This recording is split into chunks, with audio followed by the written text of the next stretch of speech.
Quarta, 17 de julho, verso para memorizar. E Jesus acrescentou: O sábado foi estabelecido por causa do homem, não o homem por causa do sábado. Assim o Filho do Homem é Senhor também do sábado. Marcos 27 e 28.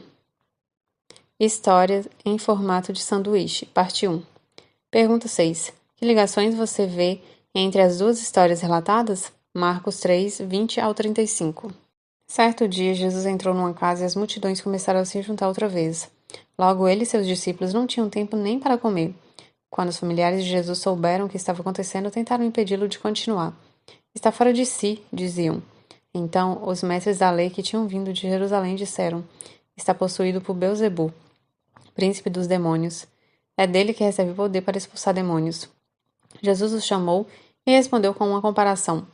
Como é possível Satanás expulsar Satanás? Perguntou. Um reino dividido internamente será destruído. Da mesma forma, uma família dividida contra si mesma se desentregará.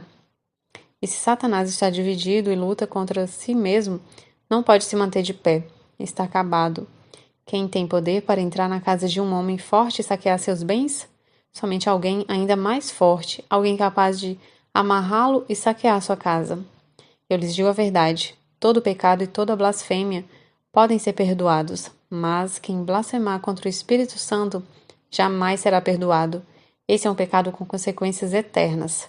Ele disse isso porque afirmavam: está possuído por um espírito impuro. Então a mãe e os irmãos de Jesus foram vê-lo. Ficaram do lado de fora e mandaram alguém avisá-lo para sair e falar com eles. Havia muitas pessoas sentadas ao seu redor e alguém disse: Sua mãe e seus irmãos estão lá fora e o procuram. Jesus respondeu: Quem é minha mãe? Quem são meus irmãos? Então olhou para aqueles que estavam ao seu redor e disse: Vejam, estes são minha mãe e meus irmãos.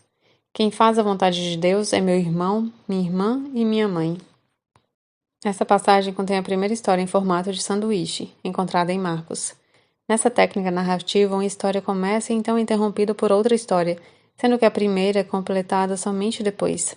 A história externa, que fica na parte externa do sanduíche, fala sobre os parentes de Jesus que se preparavam para levá-lo à força, porque achavam que ele estava fora de si. A história interna, que fica na parte interna do sanduíche, menciona os escribas acusando Jesus de estar em complô com o diabo. O estudo de hoje se concentra na história interior, encontrada em Marcos 3, 22 ao 30.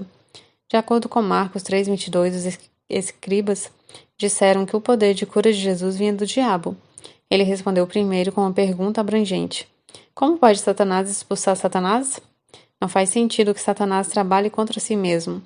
Jesus passou a falar sobre divisão dentro de um reino, de uma casa, e na atuação do próprio Satanás, mostrando que isso destruiria o sucesso deles. Mas então o Senhor virou a mesa e falou sobre amarrar um homem forte para levar os seus bens. Nesse último exemplo, Jesus é apresentado como o ladrão que entra na casa de Satanás, amarrando o príncipe das trevas para libertar seus cativos.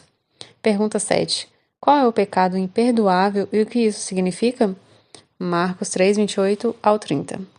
Eu lhes digo a verdade, todo pecado e toda blasfêmia podem ser perdoadas, mas quem blasfemar contra o Espírito Santo jamais será perdoado. Esse é um pecado com consequências eternas. Ele disse isso porque afirmavam: está possuído por um espírito impuro. O pecado imperdoável é o pecado contra o Espírito Santo, que consiste em atribuir ao diabo a obra do Espírito Santo. A razão pela qual Jesus fez sua declaração é que os escribas diziam que ele tinha um espírito imundo, quando na realidade ele tinha um Espírito Santo. Se atribuirmos ao diabo a obra divina, não conseguiremos ouvir o Espírito Santo, porque ninguém deseja seguir o diabo. Por que o receio de que tenham cometido o pecado imperdoável revela que você não cometeu? Porque esse receio é uma evidência de que você não chegou a esse ponto?